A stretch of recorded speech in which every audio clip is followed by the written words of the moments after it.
నమస్తే రమ్మగారు. నమస్తే జయ. రమ్మగారు, బ్రహ్మీ ముహూర్తం అంటాం. హ్మ్. ఆ సమయంలో లెగిసి మనం దైవారాధన చేసినా లేకుంటే పిల్లలు చదువుకున్నా అసలు లేవటమే చాలా ముఖ్యం. చాలా సందర్భాల్లో మీరు బ్రహ్మీ ముహూర్తంలో లేవటం గురించి మాట్లాడారు కదా. అసలు ఆ ముహూర్తం యొక్క విశిష్టత ఏంటండి? మనకి సూర్యుడితో పాటు కదా మన సైకిల్ వెళ్ళేది. అవును. ఇది జనరల్ గా చెప్పుకుందాం మనం. ఉమ్, ఉమ్. బ్రాహ్మీ ముహూర్తము, దాని ప్రాశస్త్యము పెద్దవాళ్ళు ఎవరైనా చెప్తూనే ఉంటారు. ఆ. మనం సూర్యుడితోటే మాట్లాడుకుందాం. ఈ సూర్యుడిని హోరా కాలాలు అని చెప్తుంటారు. ఈ హోరలు ఏంటంటే ఒక్కొక్క గ్రహం ఒక్కొక్క సమయంలో యాక్టివ్గా ఉంటుంది. వరుసగా హోరలు మారుతూ ఉంటాయి. ప్రతి రెండు గంటలకి చొప్పున మారుతూ ఉంటాయి, గంటన్నర చొప్పున మారుతూ ఉంటాయి. ఈ సమయంలో ఈ సమయాల్ని బట్టి మన శరీరంలో ఉన్న అవయవాల పనితీరు కూడా బాగుంటుంది. అవునండి. సూర్యుడి సైకిల్ తోటి బాగుంటుంది. అందుకని మన భోజన వేళలు కూడా దానికి తగ్గట్టుగా రాత్రిపూట తక్కువ తినాలి, మధ్యాహ్నం హెవీగా తినండి, పొద్దున పూట ఇలా తినండి. ఇవన్నీ మనం సైకిల్ని బట్టే కదా చెప్పారు. అవునా? ఇప్పుడు ఈ బ్రాహ్మీ ముహూర్తం అనేది ఎప్పుడు వస్తుంది? తెల్లవారుజామున 3:30 నుంచి 3:30కి బ్రాహ్మీ ముహూర్తం. బ్రహ్మ ముహూర్తం అంటారు. బ్రహ్మకి సంబంధించింది కాబట్టి బ్రాహ్మీ అని చెప్పారు. బ్రహ్మ ముహూర్తం, బ్రహ్మకి సంబంధించిన ముహూర్తాన్ని బ్రాహ్మీ ముహూర్తము అంటారు.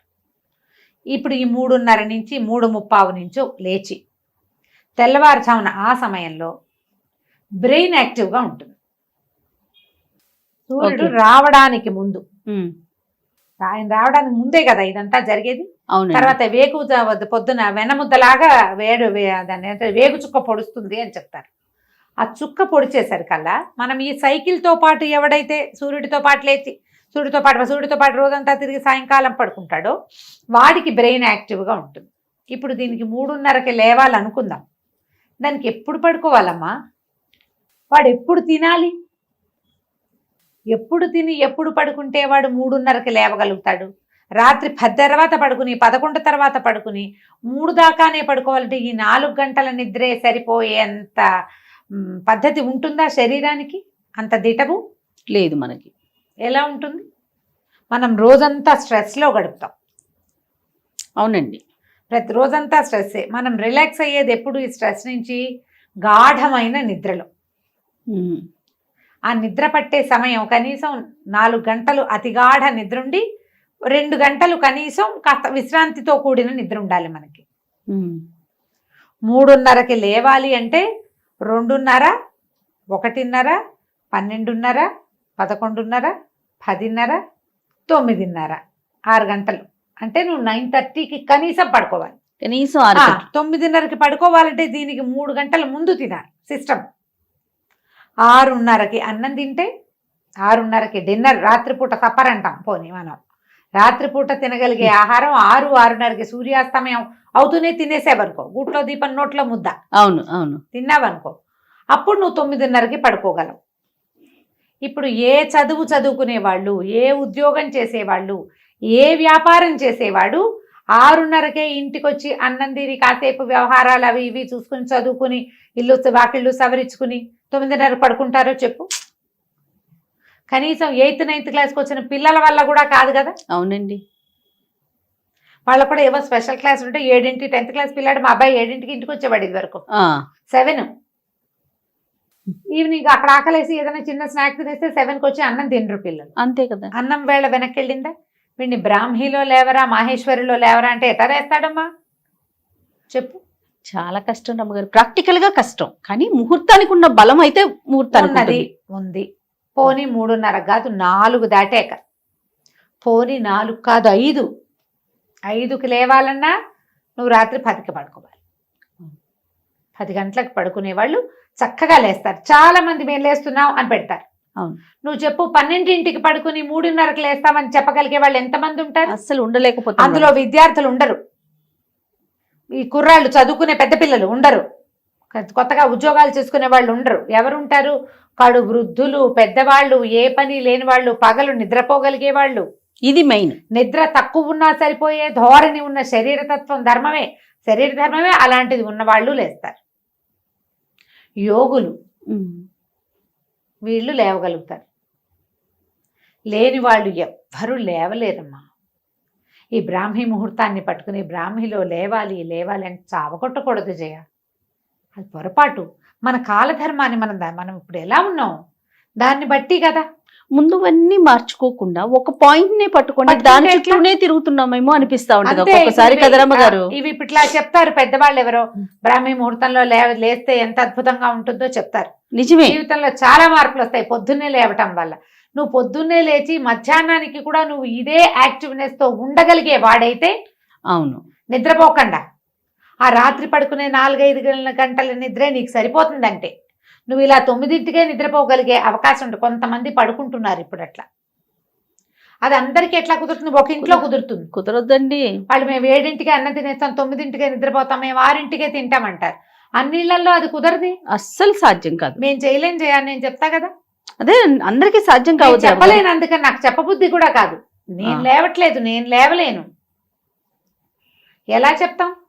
11 గంటల దాకా చదువుకుంటాను నేను. ఇప్పుడు నాలాగా చదువుకునే వాళ్ళు 11కి 11ంటికి నేను ల్యాప్టాప్ ఆపుతుంటే కూడా హలో రమా గారు అని ఒక మెసేజ్ వస్తుంది నాకు. నిజంగా అవును. ఇలా రావా? నా అంతటి నేను ఎవరికి మెసేజ్ పెట్టను, అది మాత్రం చేస్తా. పొరపాటు కూడా రాత్రి 9 నేను ఎవరికి హలో కూడా అన్నా. వాళ్ళే చేస్తే ఇంకా నాకు తప్పదు. అందరూ ఇప్పుడు నా బొట్టి వాళ్ళే ఉన్నారు కదా. మనం పనులు మానేసుకుని ఆపేసుకుని ఏమీ చేయక్కర్లేదు మనకు, లేదా మనకు పని చేయవలసిన అవసరం లేని పరిస్థితి అయితే నువ్వు అలాగే తొందరగా పడుకుని బ్రాహ్మీ ముహూర్తంలో లేస్తావు. లేదా మధ్యాహ్నప్పుడు ఏదో కాసేపు ఒక అరగంట అట్లా ఒక కొడుకు తీస్తే, పవర్ నాప్ తీస్తే ఓకే అనుకోవచ్చు. ఇంత కొంచెం నిద్ర సరిపోతుంది, అలవాటు చేసుకోవాలి అని చెప్పే మహానుభావులు కూడా కొంతమంది కనిపిస్తారు. అందరికీ సరిపోదు రమ్మగారు, చాలా ఇబ్బంది పడిపోతారు నిద్ర సరిపోతే. ఎంత జబ్బు చేస్తుందో. అవునండి. సరిపడా నిద్ర లేకపోతే జబ్బు చేసినట్టు అయిపోతారు. అవును. మీరు బ్రాహ్మీలో లేవాలంటే 3:30కి లేచి, మీకు ఏదైనా అది ఎవరికి 3:30కి లేచి సంధ్యావందనం చేసుకునే వాళ్ళు, ఓ మంత్రోపదేశం ఉన్నవాళ్ళు, వాళ్ళు ఏదో చేసి దేవుళ్ళకి ఏదైనా చేసుకోవాలి. మిగిలిన వాళ్ళంతా ఎందుకమ్మా హైరానా చెప్పు? ఎందుకు వచ్చిన హైరానా? ఇది వరకు కాలంలో ఏం చెప్పేవాళ్ళు? బ్రాహ్మణులు ఈ వ్యవహారాలన్నీ చేసేవాళ్ళు, లోకహితం కోసం యజ్ఞయజనాది క్రియలు చేసేవాళ్ళు, వాళ్ళకి బ్రాహ్మీ ముహూర్తం. సూర్యుడితో పాటు పడుకుని సూర్యుడితో పాటు లేచే వాళ్ళు, సూర్య సంబంధమైన క్రియలు చేసే వాళ్ళందరికీ, అంటే సూర్యుడితో సంబంధించిన వ్యవసాయ ఆధారితమైనటువంటి రకరకాల పనులు చేసేవాళ్ళు, మట్టితో పనిచేసేవాళ్ళు, వీళ్ళందరూ సూర్యుడి కంటే ముందు వేకువజామున లేవటం. అవును. తెల్లవారుజామున వెనమందలాగా వస్తుంది, అది చూస్తారు, లేస్తారు, ఏవో ఇళ్లలో పనులు చేసుకుంటారు, తెల్లవారకుండానే బయలుదేరుతారు. వీళ్ళు ఎప్పుడు పడుకునే వాళ్ళు? పాత రోజుల్లో గూట్లో దీపం నోట్లో ముద్ద. రాత్రుళ్ళు మనకల్లే ఫోన్లా, టీవీలా, ల్యాప్టాప్లా, ఆఫీస్ వర్క్లా, ఏమైనా కాల్సా, ఏముండేవి? వాళ్ళు చేశారని మనం కూడా చేయాలంటే ఎలా కుదురుతుంది? ఇలా కంపెల్ చేయకూడదేమో అనుకుంటాను జయ, నా మటుకు నేను చెప్తున్నా కదా. మనం ప్రజల్ని మోసం చేయకూడదు, బలవంతం చేయకూడదు, చెప్పాలి. ఇది ప్రాక్టికాలిటీ. అవును. అవ్వందాన్ని అయిపోతుంది, చేసేయాలి, అదే కరెక్ట్ కాదు అంటే అది మారేడుకాయ చేయటం కదా. మీరు ఇప్పుడు పొద్దున్నే లేచి ఆ సమయంలో లేవటం వల్ల జాగృతమయ్యే జీవశక్తి ఏంటో మీరు తెలుసుకోదలుచుకుంటే, దానికి ముందు రాత్రి పెందరాళే పడుకోవటం మొదలు పెట్టండి. దానికి ముందు తినటం మొదలు పెట్టండి. 6:30-7 అవ్వ లోపల 6-6:30 కల్లా అన్నం తినేయండి. మీరు ఏం తింటారో, అన్నం తింటారా, రొట్టెలు తింటారా, జావ తాగుతారా, అంబలి తీసుకుంటున్నారా, ఒట్టి రాగి మాల్టే తీసుకుంటారా, ఏది తీసుకున్నా 7 అవ్వకూడదు. సూర్యాస్తమయం అవుతూనే మీ అన్నం అయిపోవాలి. 9-9:30 కల్లా నిద్రపోండి. దానికి అరగంట ముందే స్క్రీన్ టైం ఆపేయండి. పిల్లల్ని నిద్రపుచ్చుతాం మనం. అప్పుడు పిల్లల్ని నిద్రపుచ్చి మన పనులు మనం చేసుకుంటాం సాధారణంగా. ఇప్పుడు మనం ఏం చేయాలి? ఇలా నిద్రపోతే అప్పుడు మీరుకి పెందరాళే పొద్దున్నే లేచే అలవాటు అవుతుంది. ఇప్పుడు ఎప్పుడు పడుకున్నా నాకు 4కే మెలకు వస్తుంది, గంట కొట్టినట్టు అని చెప్పేవాళ్ళు కొంతమంది ఉంటారు. వాళ్ళ క్లాక్ అట్లా ఫిక్స్ అయిపోయి ఉంటుంది. ఫిక్స్ అయిపోయిన క్లాక్ వాళ్ళకి చెప్పేది ఏమి లేదమ్మా, మీరు మహానుభావులు, మిమ్మల్ని పొద్దున్నే మీ కాళ్ళకి దండం పెట్టాలి మేము. ఫిక్స్ కాని వాళ్ళ సంగతి. ఇలా చెయ్యాలనుకుంటే కనుక రాత్రి పడుకోండి. శరీరాన్ని శ్రమ పెట్టకూడదు. ప్రధానంగా చెప్తారు, శరీరమాద్యం కలు ధర్మ సాధనం అని. మనకు ఇది ఉంటే ఏదైనా చేస్తాం, ఏదైనా చెయ్యి. దీన్ని అనారోగ్యం పాలు చేయబోక, బలవంతం పెట్టద్దు. ఇలా చెయ్యి, రాత్రి పడుకో, పొద్దునేలే. ఈ సమయంలో ఏంటంటే మనకి శరీరం, ప్రపంచం అంతా ఆక్సిజన్తో నిండి ఉంటుంది, ప్రశాంతత ఉంటుంది, శబ్దాలు ఉండవు. ఒక్క ఓంకారం చేసిన ఓం అన్నామంటే మన ఓము మనకే 100 సార్లు వినపడుతుంది. ఒక్క మంత్రం చేసామంటే అది 100 సార్లు చేసినట్టుగా అవుతుంది. సమయం వల్ల సూర్యోదయానికి ముందు ఆ సమయంలో ఉండేటువంటి ఎనర్జీ వేరేగా ఉంటుంది. ఆ సమయంలో చేసేటువంటి మంత్రోచ్చారణ కానీ, దైవ సేవ కానీ, విద్యాభ్యాసం కానీ చాలా మంచి ఫలితాన్ని ఇస్తాయి.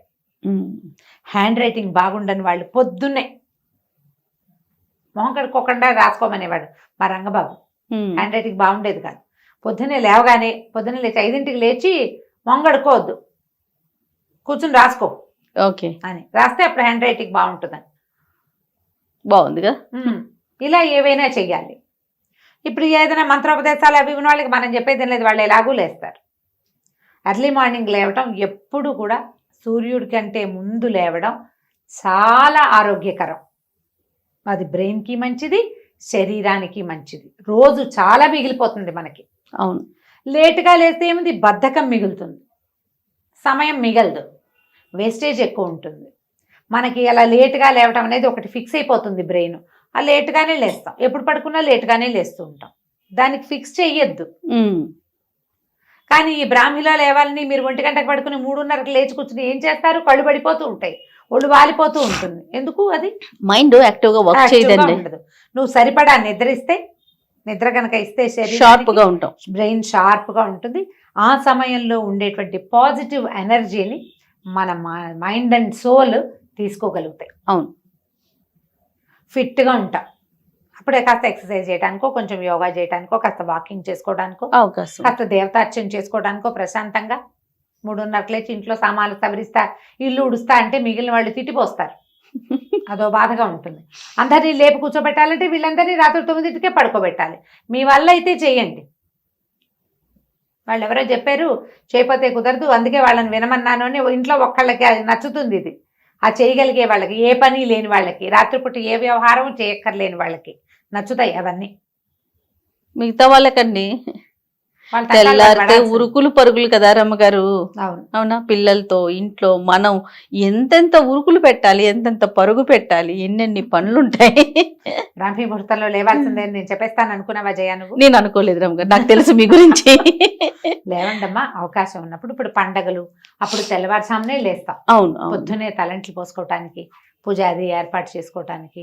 ఇదే మనం అలవాటు చేసుకుంటే భలే బాగుంటుంది అని అనిపిస్తుంది. అది ఎప్పుడన్నా ఒకసారి లేస్తాం కాబట్టి. ఇప్పుడు మనం రోజు చేయాలంటే నేను చెప్పే కదా, లివింగ్ స్టైల్ మార్చుకోండి, మంచిది, సంతోషం, చక్కగా కుదురుతుంది. ఆ సమయాన్ని పూర్తి పాజిటివ్ ఎనర్జీని మీరు ఆస్వాదించవచ్చు, అనుభవించవచ్చు, బాగుంటుంది. చూద్దాం అసలు ఎలాంటి కామెంట్స్ పెడతారు. ఏంటి రమ్మగారు ఇలా చెప్పారు అని పెడతారో, లేదు చాలా కరెక్ట్ గా చెప్పారు రమ్మగారు, మేము కూడా మీతో ఏకీభవిస్తున్నాం అంటారు. నేను నా ఉద్దేశం చెప్పానమ్మా, చూద్దాం. అంతే. రైట్ రమ్మగారు, నమస్తే. నమస్తే.